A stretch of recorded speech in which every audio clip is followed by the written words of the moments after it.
Next है article 22। ठीक, article 22 में है protection of arrest and preventive detention. ठीक, एक मिनट थोड़ा, प्रोटेक्शन ऑफ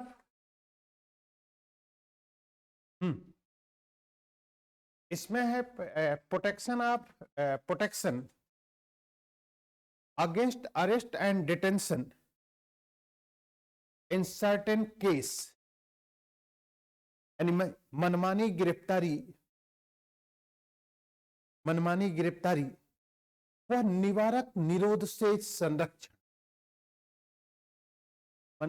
आर्टिकल 22 है मनमानी गिरफ्तारी एवं निवारक निरोध से संरक्षण, protection of arrest and detention in certain case. ठीक, अब इस article protection of arrest and detention of certain case, मनमानी गिरफ्तारी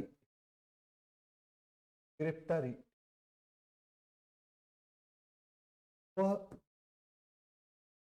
निवारक निरोध से संरक्षण।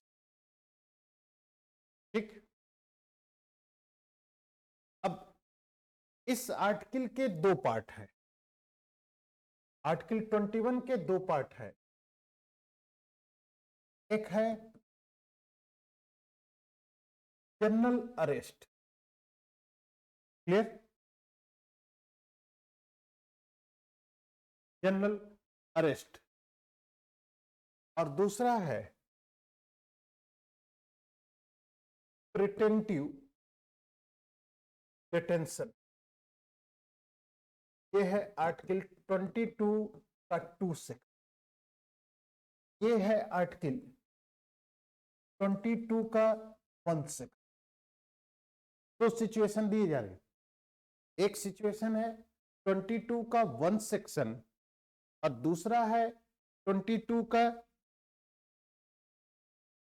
2 सेक्शन। अब 22 का 1 सेक्शन 3 प्रकार से प्रोटेक्शन देता है।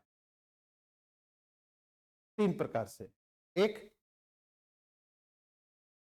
अरेस्ट व्यक्ति को 24 आवर्स के अंदर जुडिशियल मजिस्ट्रेट के समक्ष प्रेजेंट करना।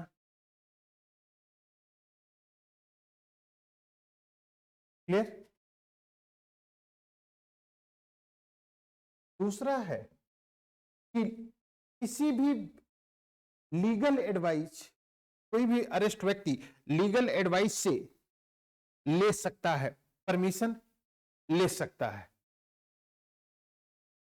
ठीक, और तीसरा है, तीसरी पोजीशन है कि जिस व्यक्ति को गिरफ्तार किया जाता है उसको उसके कारणों से अवगत कराया जाए। ठीक, नहीं, गलत हो गया। 24 का लास्ट पॉइंट है और लास्ट पॉइंट वाला 21 है, यानी गिरफ्तार व्यक्ति को उसके गिरफ्तारी के कारणों से अवगत करा दिया जाए।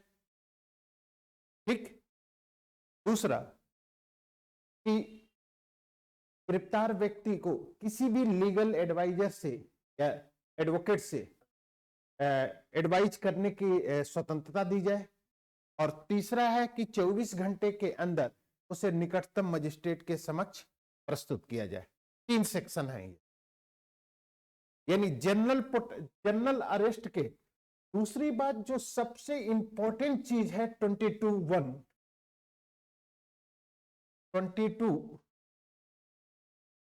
का 1 सेक्शन तो सबसे इंपॉर्टेंट है, जो सबसे इंपॉर्टेंट है वह इंपॉर्टेंट है कि वह इंपॉर्टेंट क्या है कि ये स्टेट वर्सेज मैन है, स्टेट वर्सेज मैन है, यानी राज्य के विरुद्ध एक संविधान व्यक्ति को प्रोटेक्शन करता है। जैसे जस्ट लाइक इसका मतलब समझ लीजिए कैसे, क्यों ऐसा हो रहा है। पहली बात कि fundamental right plus constitution is equal to fundamental right.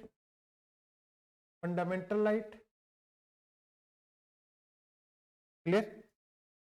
अब इसको कॉन्स्टिट्यूशन में अगर शामिल किया गया है, कॉन्स्टिट्यूशन के अंदर शामिल कर रहे हैं, तो इसका मतलब क्या है कि अगर कॉन्स्टिट्यूशन के अंदर इसे हम शामिल कर रहे हैं तो ये प्रोटेक्शन के बेस पर शामिल किया जा रहा है, ये प्रोटेक्शन के बेस पर शामिल किया जा रहा है। क्लियर? क्योंकि अगर ये कॉन्स्टिट्यूशन में अगर इसे शामिल हम नहीं करते तो गवर्नमेंट अपने पावर का मिसयूज करके इस पावर व्यक्ति के अधिकारों को सस्पेंड कर सकती है, उसे डिजॉल्व कर सकती है। इसलिए कॉन्स्टिट्यूशन में स्टेब्लिश करने के मतलब, कॉन्स्टिट्यूशन में इंक्लूड करने का मतलब कि state in rights in this there is no violation of in this right. ठीक? यानी मींस कि इन राइटों का वह वायलेशन ना कर पाए, इसलिए कॉन्स्टिट्यूशन। तो कॉन्स्टिट्यूशन में प्रोटेक्शन अगर दिया गया तो यहां पर स्थिति वही है कि स्टेट के पास पावर है, और अगर स्टेट के पास पावर है तो स्टेट इस पावर का मिसयूज ना करे। इसलिए कॉन्स्टिट्यूशन स्टेट के अगेंस्ट में यह प्रोटेक्शन देता है कि कहीं स्टेट अपने पावर का यूज करके व्यक्ति की स्वतंत्रता या व्यक्ति के अधिकारों का वायलेशन तो नहीं कर रही है। इसलिए पहला पॉइंट है कि अरेस्ट व्यक्ति को, यानी जिस व्यक्ति को गिरफ्तार किया जाए उसकी गिरफ्तारी के कारणों से अवगत कराया जाए। जैसे आप मूवी में देखे होंगे, जब पुलिस वाला किसी व्यक्ति को गिरफ्तार करने जाता है तो वह कहता है कि आप मुझे किस जुर्म में गिरफ्तार कर रहे हैं, और सम्मन लाए हैं। ठीक? और अभी 12th फेल में भी मनोज शर्मा के दोस्त को जब जेल में बंद किया जा रहा है तो पुलिस वाले से वह आर्गुमेंट करता है, आप इसका जुर्म क्या है, आप डिफाइन करेंगे ना कि ये चीजें हैं। तो अगर इन चीजों को लेकर या इन चीजों की स्थिति को लेकर अगर देखा जाए, या इन स्थिति के आधार पर अगर इसके व्यक्ति के गिरफ्तार किया जा रहा है, व्यक्ति के गिरफ्तारी के कारणों से अगर देखा जा रहा है, तो उसके जुर्म को आप डिफाइन करेंगे। इसलिए without reason there is no arrest of any person, यानी बिना कारण के किसी भी व्यक्ति को गिरफ्तार नहीं किया जाता। ठीक? दूसरा है कि एडवाइज ऑफ एडवोकेट,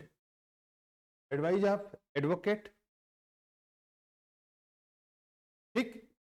तो अगर एडवाइज ऑफ एडवोकेट की पोजीशन है या एडवाइज ऑफ एडवोकेट है, तो इन स्थिति में या इस सिचुएशन में पोजीशन क्या लगती है? पोजीशन यह है कि कोई भी व्यक्ति किसी भी एडवोकेट से एडवाइस ले सकता है। ठीक? और तीसरा है कि गिरफ्तार व्यक्ति को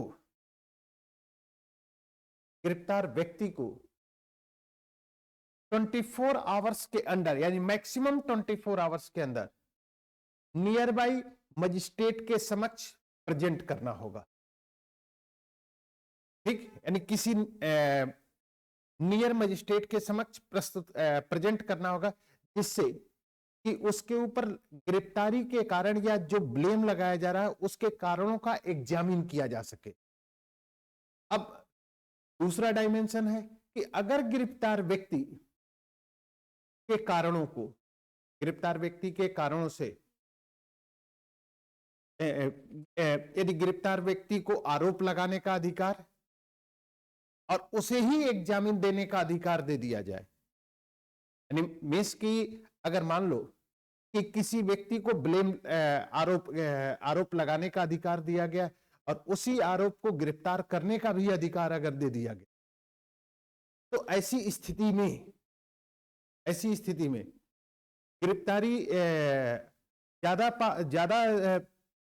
पॉसिबिलिटी है कि इस शक्ति का मिसयूज किया जा सके, क्योंकि ब्लेम भी वही लगा रहा है, आरोप भी वही लगा रहा है और गिरफ्तार भी वही कर रहा है।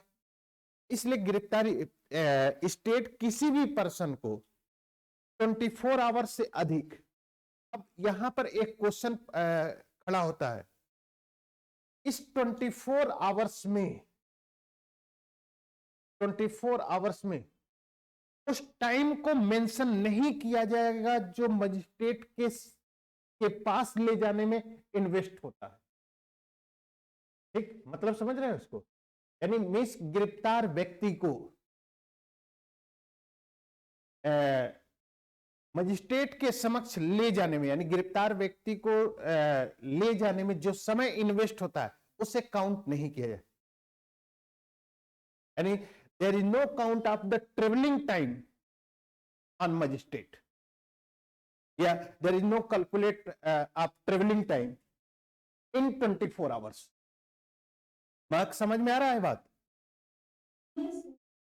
यानी मीन्स कि इस 24 आवर्स में उसे कैलकुलेट हम नहीं करेंगे। क्लियर? ठीक, अब क्वेश्चन दूसरा खड़ा होता है, नहीं ये कैलकुलेट नहीं होगा। ठीक, अब सबसे बड़ी बात यह है कि 24 आवर्स की अरेस्ट है। क्लियर? तो अगर 24 आवर्स का अरेस्ट टाइम है या कैलकुलेट टाइम है कि 24 आवर्स में इसे कैलकुलेट कर रहा है, तो इस सिचुएशन में, इस स्थिति में पोजीशन क्या होगी? इस स्थिति में सबसे बड़ी पोजीशन होगी, सबसे बड़ी स्थिति होगी कि उस 24 आवर्स के अकॉर्डिंग वह टाइम या उस टाइम को कैलकुलेट किया जाएगा जहां से पुलिस अपनी जीडी में मेंशन करती है। ऐसे नहीं है कि किसी व्यक्ति को बुलाया, बैठा लिया, गिरफ्तार नहीं किया। गिरफ्तार करने का मतलब कि उसमें हवालात में डालना, ठीक, लेकिन आके बैठा लिया उसने, तो वो भी देखते नहीं। इस पर सुप्रीम कोर्ट ने गाइडलाइन लिया, क्योंकि हो सकता है कि जो वायलेशन किया जा रहा है वह वायलेशन बेसिकली गिरफ्तार करते समय टाइम मेंशन हो। मान लो कि अगर ये 24 घंटे का टाइम है और किसी व्यक्ति को आज गिरफ्तार किया और पुलिस वाला उसे 2 दिन बाद जीडी में अपने क्राइम बुक में, जीडी का मतलब क्राइम बुक उसकी जो होती है उसमें मेंशन कर, तो 2 दिन का टाइम मेंशन किया कि नहीं। इसलिए सुप्रीम कोर्ट ने कहा है कि किसी भी व्यक्ति को अगर गिरफ्तार करना है, अगर पुलिस गिरफ्तार करना है, तो एरिया के जो सम्मानित व्यक्ति हैं, ग्राम प्रधान हैं, पार्षद हैं, इनके प्रेजेंस में उस व्यक्ति को गिरफ्तार किया, इनके प्रेजेंस में उस व्यक्ति को गिरफ्तार किया। क्लियर? तो अगर इसके प्रेजेंस में उस व्यक्ति को गिरफ्तार किया जाता है, इसके प्रेजेंस में उस व्यक्ति की स्थिति को गिरफ्तार किया जाता है, तो उस स्थिति को लेकर या उस स्थिति के अकॉर्डिंग ये डिस्प्यूट, ठीक, इसलिए पुलिस किसी भी व्यक्ति को अगर गिरफ्तार करती है तो जिन क्षेत्रों पर, जिस स्थान से गिरफ्तार करती है, उस स्थान पर उस एरिया के प्रेस्टिजियस पर्सन या सम्मानीय क्या कहा जाता है, किसी प्रकार का लोकल ऑफिसर, चाहे वो मेंबर ऑफ रिप्रेजेंटेटिव हो या आपका कोई भी पर्सन हो, जिसके प्रेजेंस में ही उसे गिरफ्तार कर सकते हैं, ठीक। अब प्रिटेंटिव डिटेंशन क्या है? पहली बात कि इसको समझते हैं कि प्रिटेंटिव डिटेंशन है क्या। तो अगर प्रिटेंटिव डिटेंशन की पोजीशन लेते हैं, डिटेंशन निवारक निरोध, निवारक निरोध का मीनिंग होती है कि किसी कार्य को संपादित होने से रोकना, एनिमीज कार्य हो ही ना, एनिमीज डू द वर्क, ठीक। महक इसका मतलब क्या होगा डू द वर्क का? महक, डू द वर्क का मतलब क्या होगा?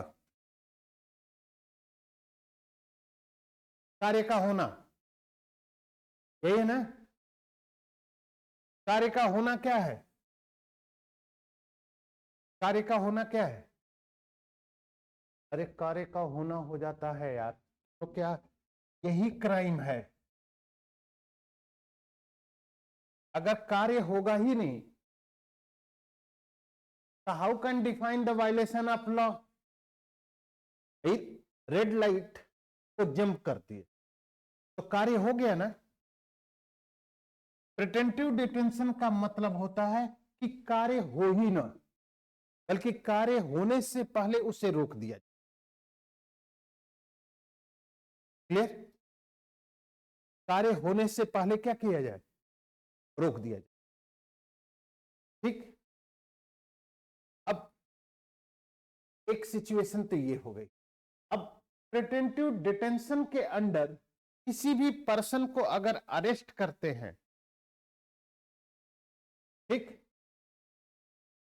प्रिटेंटिव डिटेंशन के अंडर किसी भी पर्सन को अगर अरेस्ट किया जाता है तो उस पर्सन को वह प्रोटेक्शन नहीं प्राप्त होगा जो प्रोटेक्शन जनरल अरेस्ट के संबंध में आर्टिकल 22(1) के अंतर्गत पर्सन को मिला हुआ।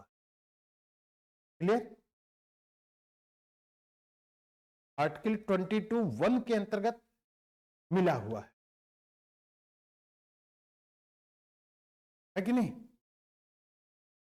ये नहीं, इसमें यू प्रोटेक्ट यानी मीन्स कि उसे उसको no identify the reason, legal advice plus 24 hours का प्रोटेक्शन नहीं दिया जाएगा, ठीक।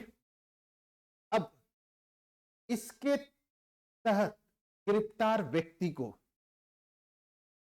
व्यक्ति विदाउट प्रोटेक्शन 3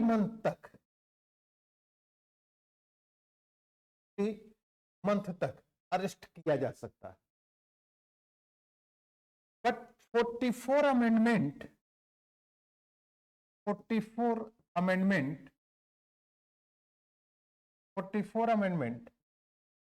के द्वारा 3 मंथ को 2 मंथ कर दिया गया, इन 2 महीने तक गिरफ्तार किया जा सकता है। और अगर अरेस्ट को लेकर, अरेस्ट के संबंध में अगर इस टेन्योर से अधिक समय को गिरफ्तार करना है तो एक एडवाइजरी बोर्ड का फॉर्मेशन किया जाएगा, यानी परामर्शदायी बोर्ड, एडवाइजरी बोर्ड का फॉर्मेशन किया जाएगा। और उस 3 सदस्यीय एडवाइजरी बोर्ड का अगर फॉर्मेशन करते हैं तो उसके अकॉर्डिंग उसे गिरफ्तारी के कारणों से अवगत करा दिया जाए, ठीक। अब 3 महीने से अधिक समय तक अगर गिरफ्तार, तो उस एडवाइजरी बोर्ड के रिकमेंडेशन के बेस पर उसे उसकी गिरफ्तारी की अवधि को बढ़ाया जा सकता। ठीक। तीसरा है कि प्रिटेंटिव डिटेंशन को लेकर एनिमीज प्रिटेंटिव डिटेंशन 22 का 2 सेक्शन पर लॉ फॉर्मेशन और प्रिटेंटिव डिटेंशन पर लॉ फॉर्मेशन दो लोगों को दिया, यूनियन गवर्नमेंट को और स्टेट गवर्नमेंट। तो यूनियन गवर्नमेंट जब भी प्रिटेंटिव लॉ से प्रिटेंटिव डिटेंशन को लॉ बनाएगी वो नेशनल इंटरेस्ट पर बनाएगी। क्लियर? और ये होगा state government law and order को लेकर बनाएगी, क्योंकि लॉ एंड ऑर्डर का सब्जेक्ट किसका है?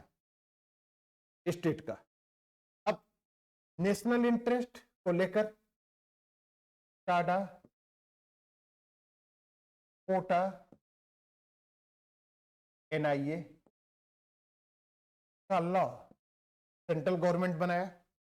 मीसा, टाडा, पोटा, एनआईए सेंट्रल गवर्नमेंट बनाई। स्टेट गवर्नमेंट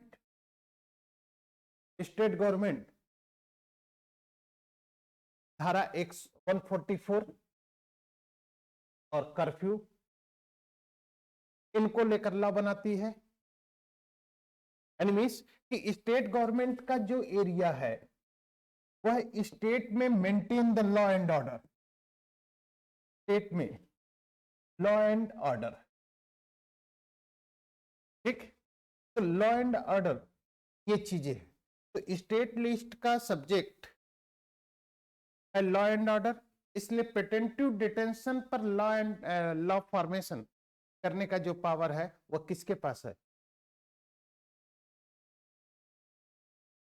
ठीक। हेडिंग डाल के छोड़ दीजिए, राइट टू अगेंस्ट एक्सप्लॉयटेशन, शोषण के विरुद्ध अधिकार।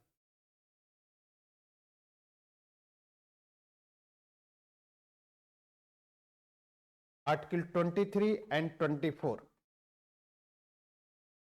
जब हम छोटे थे, बालक थे, स्कूल जाते थे, उस समय किसी मुद्दे पर अगर मां से गुस्सा करते थे तो क्या करते थे? बस मेरा क्वेश्चन इतना ही है।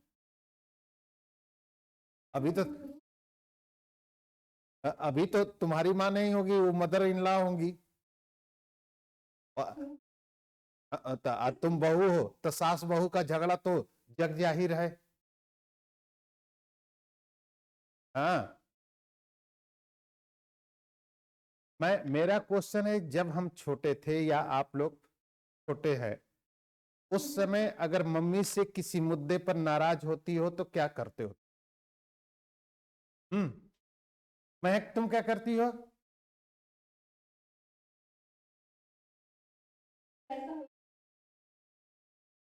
ऐसा तो पॉसिबल है ही नहीं, मैं मान नहीं सकता, ऐसा हो ही नहीं सकता है, ऐसा नहीं हो सकता है। ये तो होगा, ये मेरे साथ भी हुआ है, हर लड़के के साथ होता है। बताइए कि अगर किसी सब्जेक्ट पर या किसी इश्यूज पर आप अपनी मां से नाराज होते हैं तो क्या करते हैं? मेरा क्वेश्चन सिर्फ बहुत सिंपल क्वेश्चन है। अच्छा, यानी तुम उनकी मां बन जाती है, वो तुम्हारी बेटी बन जाती है? ऐसा कर रही है कि मैं बात मनवाने का प्रयास करती हूं। अरे जो काम करती हो क्यों नहीं तुम लोग बोल रही हो?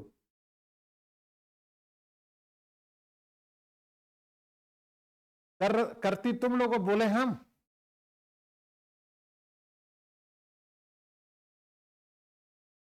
मुंह फुला के।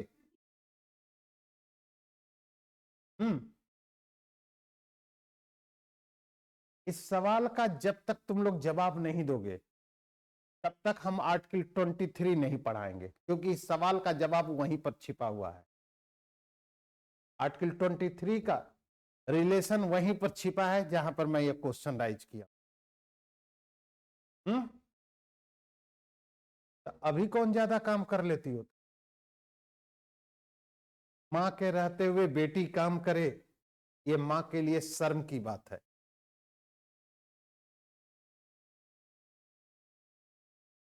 और महक महक दूसरी बात जो सबसे इंपॉर्टेंट है, दुनिया के हर दुख को बर्बाद मां बर्दाश्त कर लेगी, लेकिन अपने बेटे या अपनी बेटी के दुख को बर्दाश्त नहीं कर पाएगी।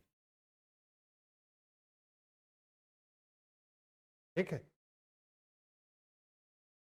ये चीज 100%। इसलिए कोई काम नहीं करते हैं, आज भी तो यही स्थिति है। कहां से काम करते हैं?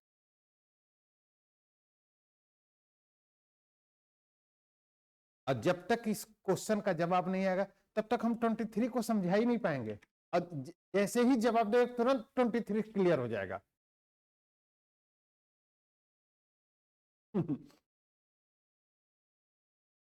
क्या करती हो जी शशि?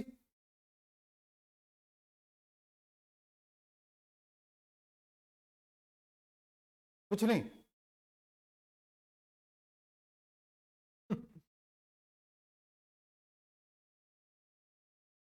अभी हम बोलेंगे तो तुम लोग तुरंत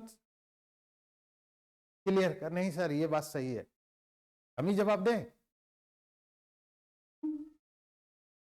अगर कोई लड़का या लड़की अपनी मां से नाराज होता है तो एक ही काम, जितने भी लड़के हैं जितने भी लड़कियां हैं, अगर अपनी मां से नाराज होते तो एक काम जरूर करती हैं, खाना खाना बंद कर देती हैं।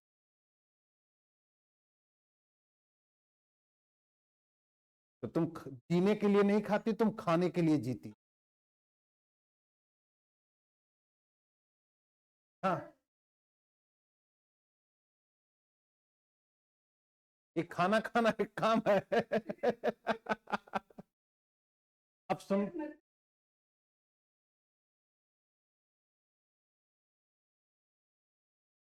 ठीक है, चलो ठीक है, हो सकता है हमारे समझने का। खाना नहीं खाता कोई भी, हर लड़के की मैं बात करता हूं।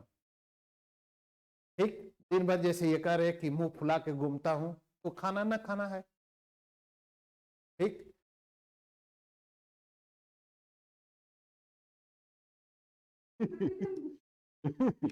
ठीक, चल ठीक है, जो भी हो। शाम को हिटलर आते हैं। हिटलर समझ रहा है? हाँ।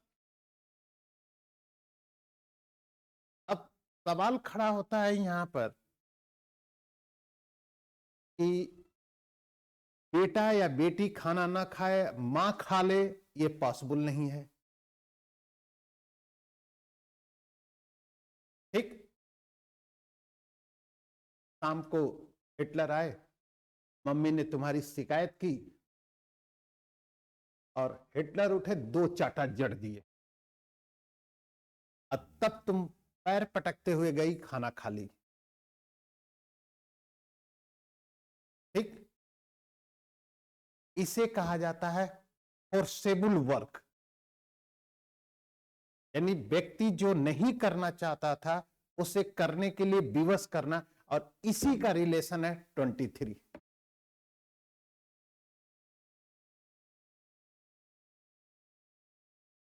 समझ में आई बात? अब थोड़ा सा 23 पढ़िएगा, फिर हम समझा देंगे उसको, क्योंकि इसी में 23 में ही राइट टू स्ट्राइक है। स्ट्राइक में नो वर्क होता है ना, नो वर्क हो जाता है। और राइट टू स्ट्राइक अगर नो वर्क है, फिर भी क्या कहा जाता है कि उसे उसे फिर कार्य करने के लिए विवश किया जाता है, तो वह उसके इंटरेस्ट के अगेंस्ट में वर्क किया जाए, यह फोर्सेबल वर्क है। और फोर्सेबल वर्क हमेशा एक्सप्लॉयटेशन होता है। जैसे जस्ट लाइक जमींदारी व्यवस्था में अगर आप लोगों ने देखा होगा तो जमींदारी व्यवस्था में क्या होता है कि एक मजदूर जमींदार जो लैंड होल्डर है, लैंड होल्डर जो होता है किसान को या मजदूर को बुलाता है, मजदूर को बुलाने के बाद दिन भर काम कराता है और काम कराने के बाद शाम को पैसा देता है, पैसा कम देता है। दूसरे दिन जब वो काम पर नहीं आता है तो जमींदार के आदमी उसे जाते हैं, मारते भी हैं और अब उसको काम करने की इच्छा आपके यहाँ नहीं है, लेकिन जब उसे मारते हैं तो फिर पैर पटकते हुए आता है, बेमन से काम करता है। यह है फोर्सेबल, यानी मीन्स कि फोर्सेबल वर्क का मतलब होता है कि हम जिस कार्य को नहीं करना चाहते हैं उसे करने। और यह सिचुएशन आज के परिवेश में, आज की कंडीशन में छोटे बच्चे में है।